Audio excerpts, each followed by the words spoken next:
How Yes, you doing? it has. Baruch Hashem.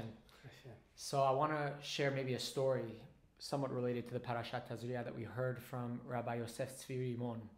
Rabbi Rimon is really renowned in general. He's the head of many institutions in Israel, including right now the Mizrahi institution in Israel. He was just named the president. And he teaches a lot of Torah. He's first and foremost an educator. And right now, as the war is going on, soldiers all over, religious, non-religious, are really turning to him for questions on tzava. He's written books on halacha and the army. And we heard some really amazing stories. This week's Perashat Tazria starts off with the birth, a woman that's pregnant gives birth, and the tum'ah and the ta'ara that is related to that. And of course, there's a tremendous amount of emotions, ups and downs that a woman experiences. When a woman hears that she's, Baruch Hashem, pregnant, there's a tremendous amount of excitement. And he shares really an incredible story that makes us appreciate Am Yisrael and how unique Am Yisrael is. He gets a phone call from a woman who says to him, Rabbi, I just found out that I'm pregnant. He says, wow, b'sha'at tova, amazing.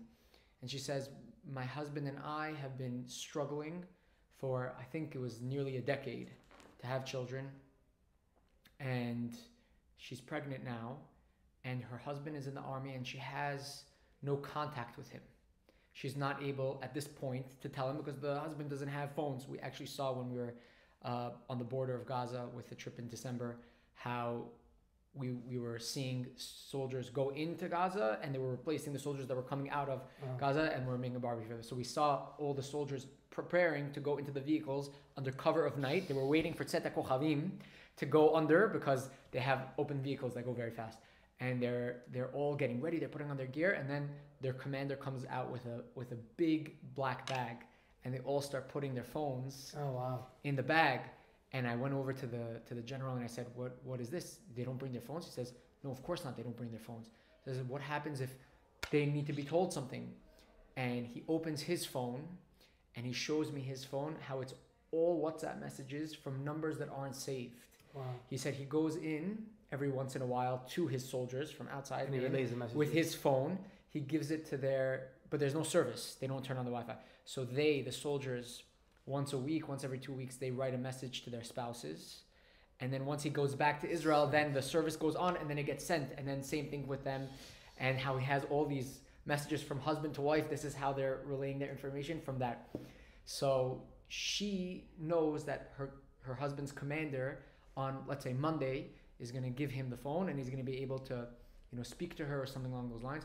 And she desperately wants to share to her husband that she's pregnant, and this is something they've been waiting for so long, and she's so excited. But she asked the rabbi and says, I don't think that I should. Am I allowed to? And he says, why wouldn't you be allowed to? And she quotes the Rambam. Mama, she's quoting the Rambam in Hilchot Milchamot that says that when a soldier is out there in war, he is supposed to be focused on his mission and understand that he is doing the mitzvah from Hashem to defend Am Yisrael and focus on the protection of the Jewish people and the holy mission that he has, and should not be distracted by anything else that is going on in the world, even his wife and his kids that are at home. That's not supposed to be his focus right now. He's supposed to be focusing on the mission that he has and stay, determined to do what he needs to do. And she tells the rabbi, I'm worried, I'm concerned that if I call my husband and I share this information from him, it may distract him from his mission. He may start to have fear and doubts of doing what he needs to do, knowing that there's going to be a child waiting for him at home. So I'm inclined not to tell my husband, even though I really want to. And the rabbi is floored from the That's how much he thinks of. Unbelievable. Who Mika Amcha Yisrael, the rabbi said that this is the way, our people think. And the rabbi says, it really is going to depend. When you are calling him, are you going to call him out of fear and being sad and upset, and sharing that relationship, that feeling with him, and that's going to rub off on him, that you're worried about the future? Or are you going to be calling him out of excitement and out of motivation to him, do what you need to do, finish your mission there, so that when you come home, we're here waiting for you, out of love, out of happiness, out of excitement? And she says, I want to cry. So the rabbi says, so for the next 2 days, cry. Get it out. And then if you feel like when you speak to your husband next that you're able to share this information out of motivation, out of love, out of excitement, and to boost up his confidence with this information, then go ahead and do so. And that is a tremendous asset that you're doing, which is really so amazing. She put her feelings on the side for just to keep the halakha. Unbelievable. Really amazing. And this is wartime halakha. This is something so hard for us to relate to. But when we think about what our brothers are going through, and what the women and the children and the regular citizens of Israel are all struggling throughout this war as well. It's not just the soldiers on the lines. It's everyone's being affected by this. It's really, really amazing. And then in our parasha you have Uvayom Hashemini Yimol Besar Or Lato. And the rabbi shared another story in which a soldier was describing how he had a baby boy and he's in Gaza. And theoretically, the Brit Milah, which is falling on Shabbat, he can get permission from his army commander to leave on that day and to go, but it's Shabbat. And the rabbi was describing the halachic considerations of being able to do this.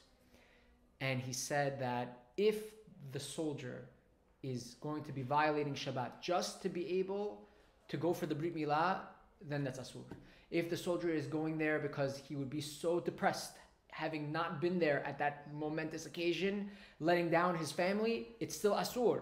But as a soldier, if he's leaving the battlefield in order to rest up and to go home and to rejuvenate, because he knows that he needs to go back and to do this, then that is a sense of almost like pikuach nefesh. Wow. That you are, as a soldier, you need that time to be able to, so that you're on your game whenever you're in it. That's the level of commitment that these soldiers have to have. That if that's the reason why you're going, to be able to go home and to relax, so that when you go back, you're able to, so then you can go. And the soldier called him and told him, I didn't go. Wow. He missed his own son's brit. He missed his own son because he said, I don't think that is my motivation. That is not going to be my mentality and motivation. And the rabbi ended up sending a video of chizuk to the family, saying, don't be upset. All Am Yisrael is with you and they care about you, and your father, your husband is doing what he needs to be doing. Mika Amcha Yisrael. Mesirut nefesh on the part of the hayalim, and we're so fortunate we have gedolim that are able to tackle these questions. It's amazing. I think these are questions that Am Yisrael hasn't had for like 2,000 years. Yeah.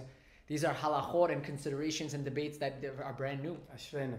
Unbelievable. Bezrat Hashem, we should be inspired by Am Yisrael.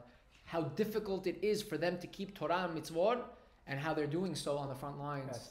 And it's sort of a wake-up call for us, for the Hilchot Shabbat that we have, that may sometimes feel like it's inconvenient or difficult, but look at what they're doing. What they're going through. Look how difficult it is for them, and they're standing through those tests, and matters of Tarat HaMishpacha and family matters, how much they're sacrificing for these kinds of things, and how much that could be an inspiration for us. It's a lesson for us. How easy it is for us to do this compared to how difficult it may be. And it's a little bit of a chizuk. Bezrat Hashem, throughout all of our life cycles, a lot of them are described in Perashat Tazria Mitzvah. We should all do them with a commitment to Borei Olam, to Torah and Mitzvot, which really enhances our experience in all of them, whether it be Semachot or it be sadder occasions which may involve Tum'ah. Whenever we are going in life, we always have to know that the Torah is our guide to be able to experience those things in the correct way, because Borei Olam, who has created us and has given us those happy occasions, or maybe those sadder, knows the psychology, and he is the guiding to us. And we're so fortunate, Am Yisrael, to have the Torah as our guide to be able to navigate all of these ups and downs. Rabbi, give us a Berachah for Nisan. Because I don't think next week, with the we're not going to have the Pesach. So after Pesach. So בניסן יגאלו, בניסן עתיד לגאל. אמן, אמן, שיהיה לכולם חג כשר ושמח, שנשמע בשורות טובות, תזכו שנים רבות, אמן. טובות רבי. סקייב תחיה רבי. שבת שלום.